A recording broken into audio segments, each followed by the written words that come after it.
Mar vilayeti Kızılgum Dayhan birleşiginiň Şatlyk obasynda bir ýaşaýyş jaýda çykan ýangyn öýü küle öwürdi.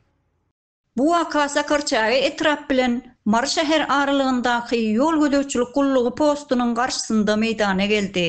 Şaýatlaryň aýtmagy boýunça öý ýanyp bolandan soň hem ýangyn söndürüjüler gelmändir. Hatda yanan öýüň garşysyndaky ýol gödäwçilik gullugy çykan ýanygyny görmegine garamazdan ýangyn söndürüjülere habar bermändirler. Netijede yanan öýüň eýesi köçede perýad edip öýüniň ýanyşyna seretmeli bolupdyr.